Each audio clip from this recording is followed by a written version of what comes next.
भारत माता की जय। भारत माता की जय। भारत माता की जय।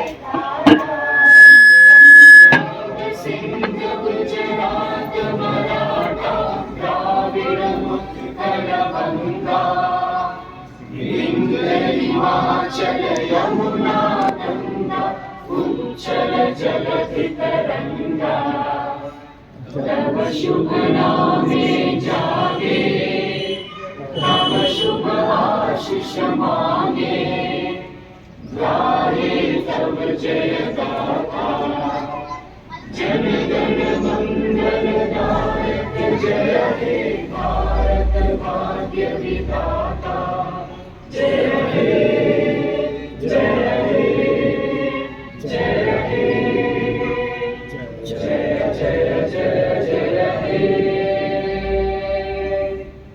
भारत माता की जय।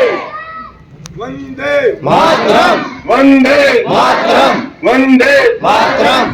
Thank you. जय हिंद जय हिंद जय हिंद जय हिंद जय हिंद जय हिंद। यहाँ पे उपस्थित सभी मेरे सीनियर डॉक्टर्स, मिस्टर राठी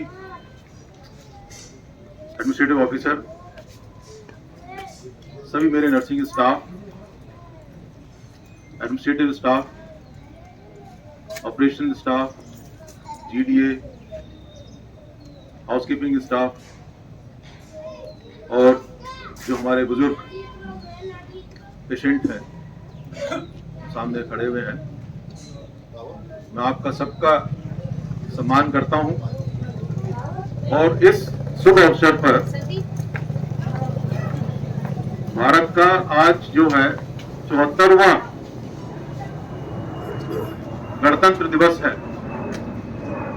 बड़े सौभाग्य की बात है कि आज एक और भारतीय पर्व है, सरस्वती माता का पर्व है, जो कि विद्या की और ज्ञान की देवी है, बसंत पंचमी।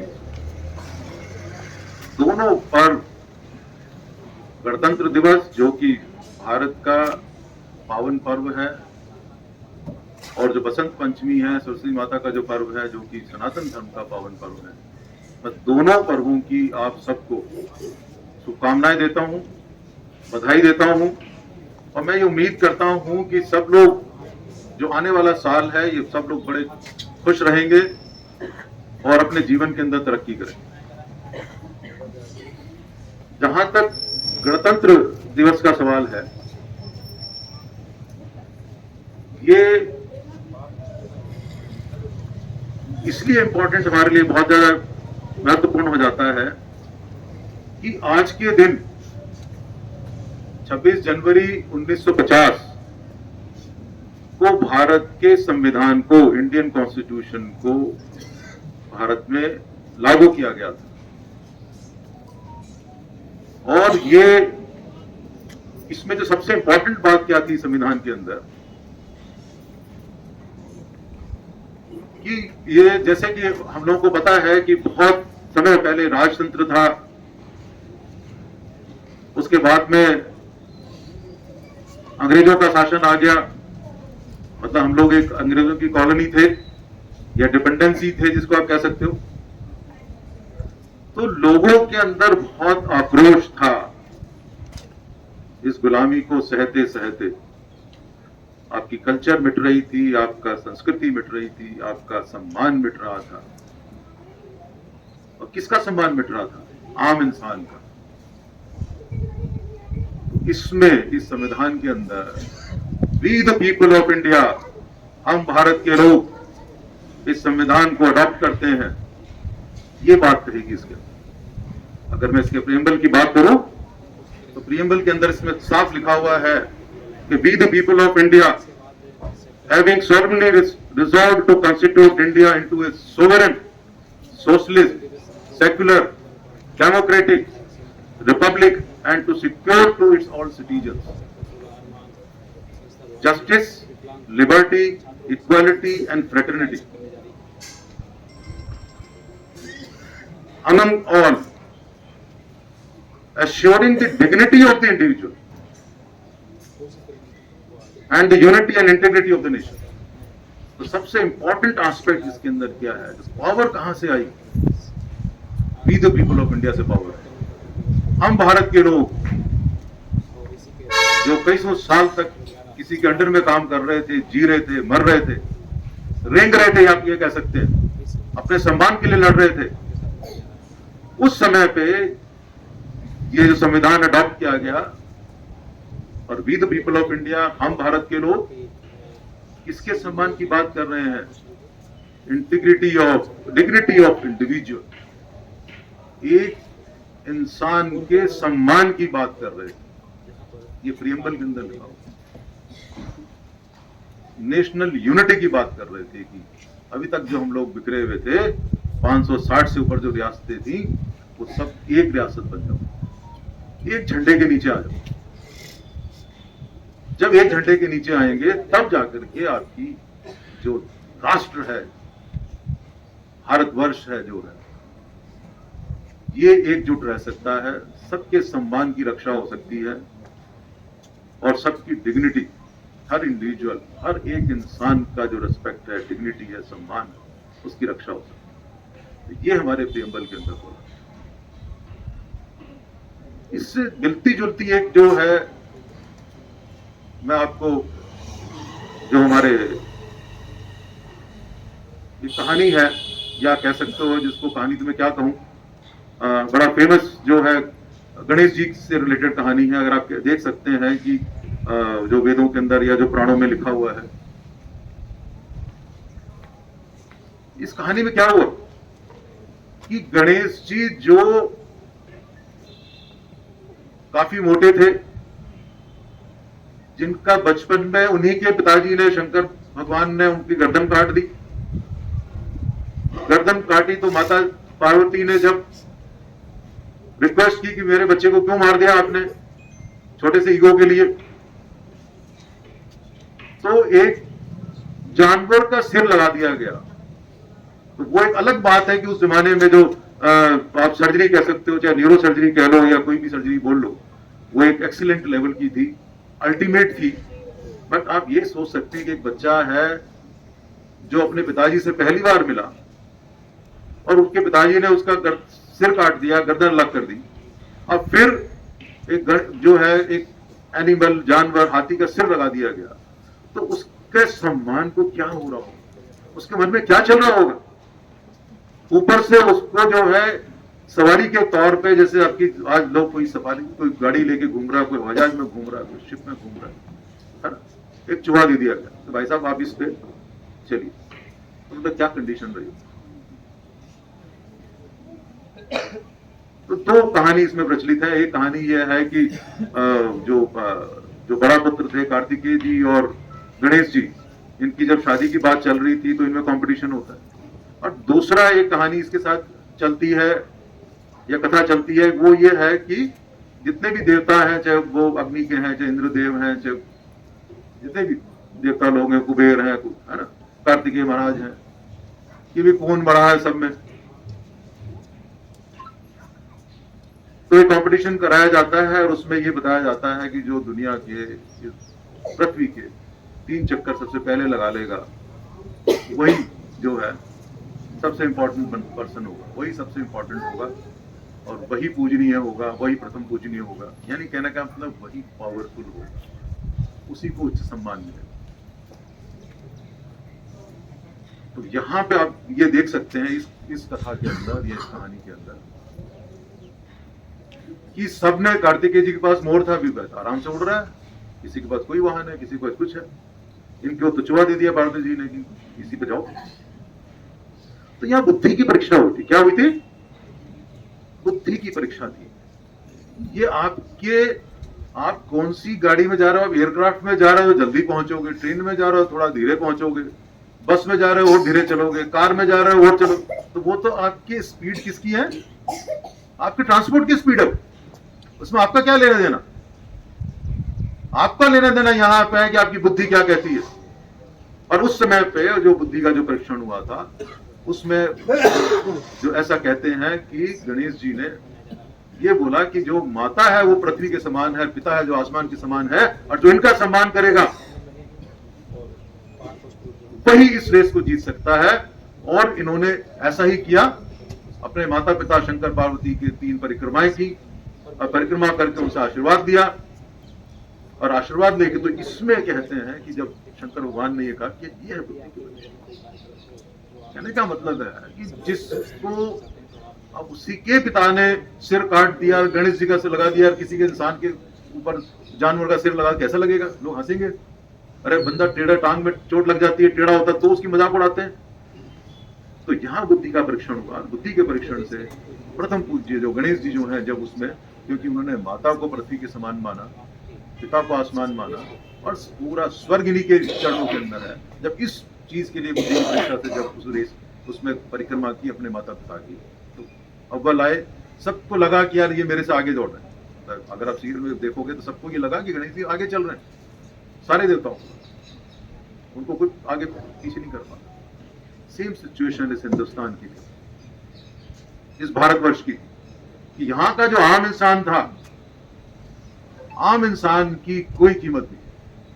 बड़े बड़े डिविजन्स थे यहाँ पे, कोई राय साहब थे, कोई राय बहादुर थे, कोई सर थे, कोई कुछ थे। किसी में कुछ उपाधि ले रखी थी, वो जो आगे पीछे भागने वाले लोगों को। लेकिन जो आम इंसान था उसका कोई अस्तित्व नहीं था, गुलामी थी कह सकते। ये जो लिबर्टी वर्ड आया है इसके अंदर, जस्टिस, जस्टिस किस जस्टिस की बात की थी हमने? सोशल जस्टिस की बात, इकोनॉमिक जस्टिस की बात, समानता की बात, कल्चरल जस्टिस की बात, लिबर्टी, जो गुलामी है उससे बाहर निकलने की हमने बात की, उसको लिबरेशन की बात की, कि जो हर इंसान है हिंदुस्तान का, भारतवर्ष का, वो उस गुलामी की जंजीरों से बाहर आए। चाहे वो सोसाइटी का गुलाम था, चाहे वो गवर्नमेंट का गुलाम था, चाहे वो किसी कल्चर का गुलाम था, चाहे वो किसी इंडिविजुअल का गुलाम था, उसकी लिबर्टी की बात। जो आर्टिकल 21 ऑफ इंडियन कॉन्स्टिट्यूशन है, वो राइट टू लाइफ और पर्सनल लिबर्टी की बात करता है। जीने का अधिकार सम्मान के साथ। आपको कोई भी इंसान जो है उठा के जेल में न डाल सके, या उठा करके लगा कि इसका दिमाग खराब है, उठा करके माँ बाप का को थोड़ा सा प्रॉब्लम होगी, बच्चे ने बोला अंदर करो, हॉस्पिटल के अंदर डाल दो, नहीं कर सकते आप। तो इन चीजों का ध्यान में रखते हुए ये लिबर्टी, ये जो था आम आदमी की डिग्निटी की बात हुई। अब हम थोड़ी सी बात इसके ऊपर जाएंगे कि जो कॉन्स्टिट्यूशन की जो कैसे बना ये, और 26 जनवरी ही कोई क्यों मनाया जाता है, कोई दूसरा दिन क्यों नहीं चुना गया। तो जो कॉन्स्टिट्यूशन असेंबली थी, ऐसा कहते हैं कि भी 10 लाख पे एक रिप्रेजेंटेटिव।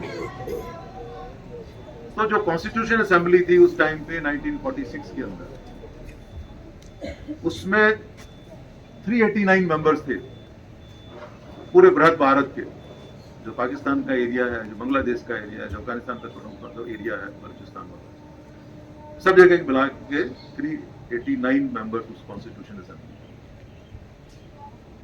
इन्होंने पहली बैठक की 9 दिसंबर को, 9 दिसंबर 1946। सच्चिदानंद सिन्हा जी उसके प्रिजाइडिंग ऑफिसर थे।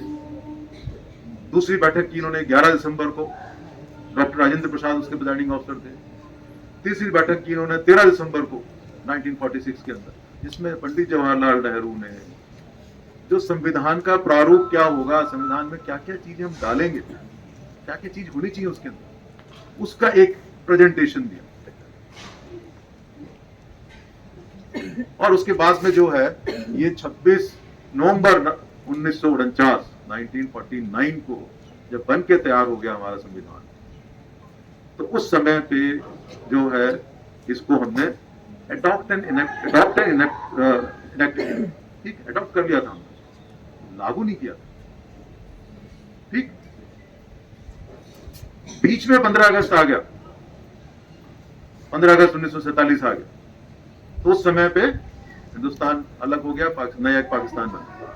तो जो आपकी कॉन्स्टिट्यूएंट असेंबली थी उसके अंदर 299 मेंबर रह गए, बाकी लोग वहां चले। और जिस दिन ये 24 जनवरी 1950 को जब जिस दिन ये सबके साइन हुए हैं, फाइनल हुए हैं, उस दिन 284 जो है कॉन्स्टिट्यूशन असेंबली के संविधान सभा के मेंबर्स ने इस संविधान में, जो कि 13 किलो का संविधान है, हैंडरिटन संविधान है, उस पर साइन किया और 26 जनवरी 1950 को इसको अडॉप्ट किया। अब हम ये देखते हैं 26 जनवरी 1950 में से क्या हो गया था। आजाद तो हम 15 अगस्त 1947 को ही हो गए थे। तो 15 अगस्त 1947 तक हम लोग क्या थे? ब्रिटिश की कॉलोनी थे, हम लोग डिपेंडेंसी थे, हम लोग उनके गुलाम थे, हमारी कोई से नहीं थी किसी भी चीज के अंदर, सारे रिसोर्सेज के मालिक वो थे, सारे डिसीजन उनके चलते। 15 अगस्त को ये देश आजाद हुआ और आजाद का मतलब ये था राजा वही है, किंग जॉर्ज। आप आजाद हुए हो अपना शासन चलाने के लिए, तो ये डोमिनियन स्टेट मिला। जैसा आज ऑस्ट्रेलिया के अंदर। और 26 जनवरी 1950, तो इसका मतलब 26 जनवरी 1950 तक आपका राजा कौन था? किंग वही था, ब्रिटेन वाला। और 26 जब जिस दिन हमने इस संविधान को लागू किया, क्योंकि संविधान का राज हुआ के लिए, उस समय पे हमने डॉक्टर राजेंद्र प्रसाद को अपना राष्ट्रपति माना। तो रियली अगर देखा जाए तो 100% जो सोवरेनिटी जो आई वो हमारी कब आई? संप्रभुता जो हमारी आई 26 जनवरी 1950। तो 15 अगस्त से लेकर के 26 जनवरी 1950 तक हमारा स्टेटस था डोमिनियन। हम आजाद थे अपने काम करने के लिए, मगर राजा कोई और था, हेड ऑफ द स्टेट कोई और था।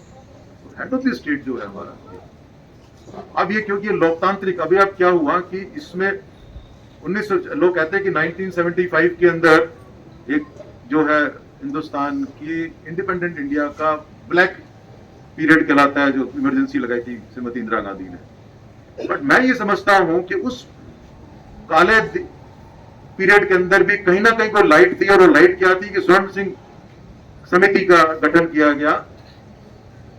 और जो हमने गलती उस संविधान को बनाते वक्त की थी, हमने क्या गलती की थी बनाते वक्त?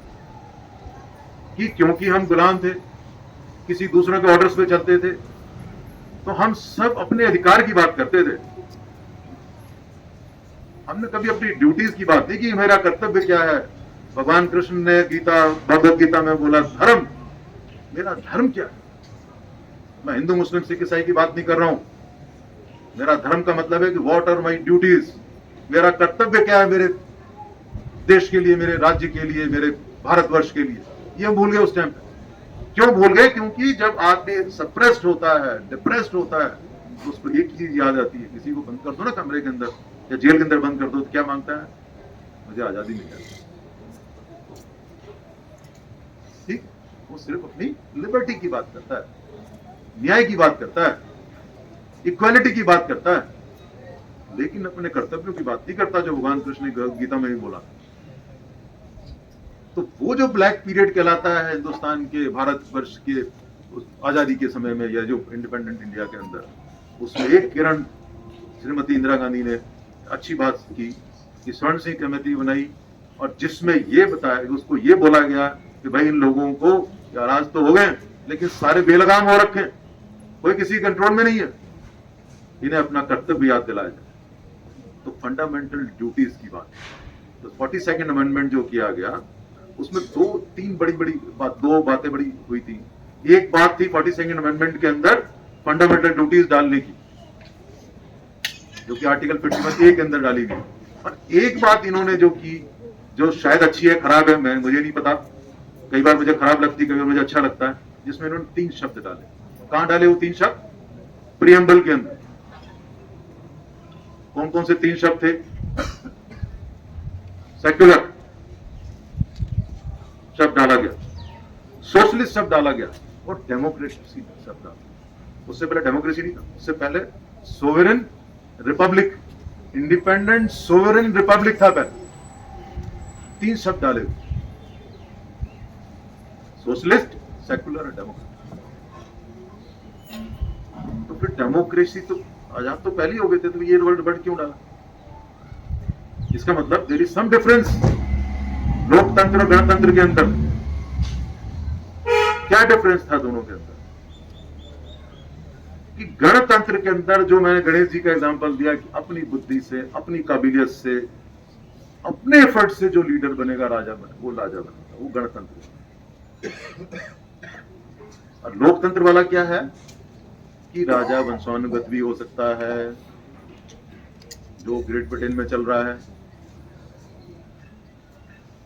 ठीक है, जापान में चल रहा है, कि वहां पे राजा वही है मगर वहां पे डेमोक्रेसी है, शासन आपके हाथ में है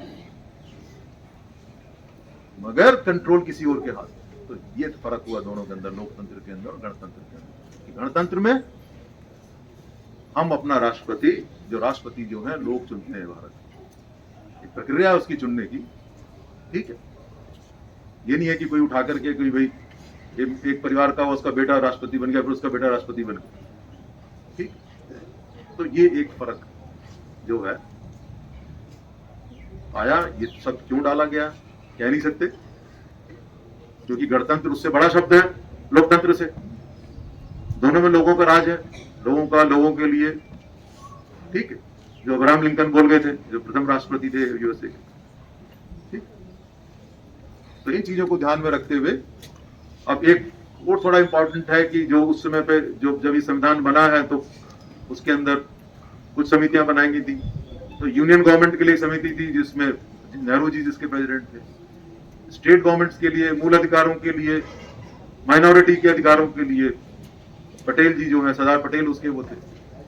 और जो प्रारूप समिति थी जिसको की ड्राफ्टिंग कमेटी थी, उसके अम्बेडकर जी जो है उसके प्रेसिडेंट थे। तो इसीलिए जो, क्योंकि जो ड्राफ्टिंग कमेटी वाला ये प्रारूप जो हर चीज का प्रारूप बनाता है, ठीक, एडिटिंग करता है, हर चीज को पढ़ता है, इसलिए उनको संविधान का निर्माता बोला जाता है, फादर ऑफ इंडियन कॉन्स्टिट्यूशन बोला जाता है, डॉक्टर अम्बेडकर जी, ठीक।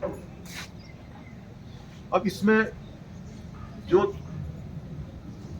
एक जो मैंने डोमिनियन स्टेट की बात कर रहा था उस समय पे मैं, तो जो इंडिया इंडिपेंडेंस एक्ट था 1947 का, जो कि ब्रिटिश पार्लियामेंट में पास हुआ था, उसने बोला था कि 15 अगस्त को आप आजाद हो गए। उसने ये बोला था कि संविधान, कॉन्स्टिट्यूशन असेंबली को पावर्स होंगी कि हम इस एक्ट को भी गायब कर सकते हैं। तो जो 395 जो एक्ट जो है उसके अंदर ओरिजिनल एक्ट है, तो उसमें 394 में बोला कि 15 क्या कहते हैं अपना ये 26 जनवरी को हम संविधान को लागू करेंगे, और 395 में बोला कि इंडिया इंडिपेंडेंस एक्ट को गायब कर देंगे, रिपील कर देंगे, और गवर्नमेंट ऑफ इंडिया एक्ट 1935 उसको गायब कर देंगे, मिटा देंगे। वो मिटा दिए गए तो आप टोटली इंडिपेंडेंट जो है गणराज्य, पूर्ण गणराज्य बन गए, और आपका अपना राष्ट्रपति जो है उस दिन से हो गया। जहां तक ड्यूटी की बात है, जो मेरा जो पिछले 4-5 दिन का जो क्या नाम है एक्सपीरियंस है हॉस्पिटल के अंदर और बाहर भी, मेरा कर्तव्य बनता है ये कि मैं आप लोगों को बताऊं कि जो ड्यूटीज हैं, फंडामेंटल ड्यूटीज हैं, ये बेसिकली अपने राष्ट्र को, अपने भारतवर्ष को की हर चीज को सम्मान देने के लिए, भारत के झंडे को सम्मान देने के लिए, भारत के इंस्टीट्यूशंस को सम्मान देने के लिए, भारत के जो क्या कहते हैं हमारे क्रांतिकारी लोग रहे हैं उनके विचारों को सम्मान देने के लिए, जो हमारा एनवायरनमेंट है उसको बचाने के लिए, जो हमारे क्या कहते हैं अपना जो ये पर्व है इसकी क्या कहते हैं इस टाइप के जो पर्व हैं इन पे आके तिरंगे झंडे को सम्मान देने के लिए, ना कि मैंने ये प्लान कर लिया, मैंने वो प्लान कर लिया, मैंने वो प्लान कर लिया।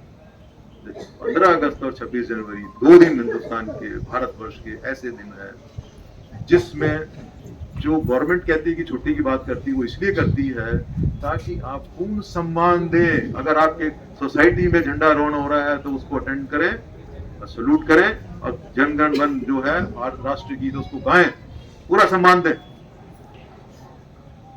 अगर आप किसी इंस्टीट्यूशन में काम कर रहे हैं, चाहे स्कूल है, कॉलेज है, हॉस्पिटल है, यूनिवर्सिटी है, या कोई भी ऑफिस है, अगर वहां पे ये फंक्शन हो रहा है वहां जाके अटेंड करें। ये प्रण लें कि भाई मैं हर साल जो है मैं इन पर्वों के ऊपर भारत का सब झंडे का सम्मान करूंगा। अगर मैं इन 2 दिनों में सम्मान नहीं करूंगा तो ये कभी भी हो सकता है कि वापस वही सिचुएशन आ जाए आपके आज। क्योंकि अगर हमारे सबकॉन्शियस माइंड के अंदर ये चीज नहीं है, सम्मान, सबकॉन्शियस माइंड के अंदर रिस्पेक्ट नहीं है, तो इंडिविजुअल की कितनी रेस्पेक्ट कर दो, कोई फर्क नहीं पड़ेगा जब तक हमारे दिमाग के अंदर इस देश के लिए सम्मान नहीं होगा, इस देश के लिए रिस्पेक्ट नहीं होगा, इसकी इंटीग्रिटी के लिए, इसकी यूनिटी के लिए रिस्पेक्ट नहीं होगा, कोई फर्क नहीं पड़ेगा उससे। मेरी आप सबसे ये क्या कहते हैं, मेरा मतलब मैसेज भी समझ सकते हैं, मेरी रिक्वेस्ट भी समझ सकते हैं, क्योंकि मैं आर्म फोर्सेस का हूं पुराना, भारतीय हूं पुराना, ठीक। बचपन में आजाद हिंदुस्तान में पैदा हुआ था, इसलिए मेरे जैसे लोगों का ज्यादा अच्छा कर्तव्य बनता है कि ये लोगों को बताना कि इन 2 दिनों के अंदर आपका कोई ऐसा इंपॉर्टेंट चीज नहीं है इससे ज्यादा इंपॉर्टेंट हो। अपने देश को सम्मान देने से इंपॉर्टेंट कोई बात हो सकती है क्या? मैं नहीं समझता कि इससे कोई इंपॉर्टेंट बात हो सकती है, इससे कोई महत्वपूर्ण चीज हो सकती है। अगर इससे महत्वपूर्ण कोई चीज है तो इसका मतलब है कि आप इस देश में रहने के लायक शायद नहीं है, या आप इस आजादी के लायक नहीं है, आप इस इंटीग्रिटी, इस डिग्निटी के लायक नहीं है। अगर हम इन 2 दिन, सिर्फ 365 दिन में 2 ही दिन है, 2 ही दिन में हमें कोई काम नजर आता है, कैसे हो सकता है? एक एक इंसान को, जो 130-135 करोड़ लोग हैं, अगर ये प्रण लें कि इन 2 दिनों के अंदर हम कोई दूसरा काम के बारे में नहीं सोचेंगे, सिर्फ अपने देश के बारे में सोचेंगे, सिर्फ अपने राष्ट्र के बारे में सोचेंगे, अपने झंडे के बारे में सोचेंगे, इसकी इंटीग्रिटी के बारे में सोचेंगे, इसकी यूनिटी के बारे में सोचेंगे, तब जाकर के मैं समझ सकता हूं कि आगे आने वालों में लाखों साल तक हम ऐसी शान से जीते रहेंगे, ऐसी शान से जो है ये देश चलता रहेगा। और पूरा जैसे आप कहते हैं कि जो वो चल रहा है, क्या कहते हैं, अपना महोत्सव जो 75 साल वाला जो चल रहा है अभी, अमृत महोत्सव जो चल रहा है, मैं ये समझता हूँ कि भारतवर्ष जो है ये फिर से विश्व गुरु बनेगा, सबको ज्ञान देगा और एक लीडर बनेगा, दुनिया का लीडर बनेगा। जैसे आज का जो यूएस की सदी है, तो अब ये वाली जो सदी आएगी ये हमारी हो, भारतवर्ष की होगी। प्रोवाइडेड की कम से कम 2 दिन तो हम लोग जो है इस भारतवर्ष के लिए सोचे, इसके लिए सोचे। जय हिंद, जय भारत, जय हिंदुस्तान।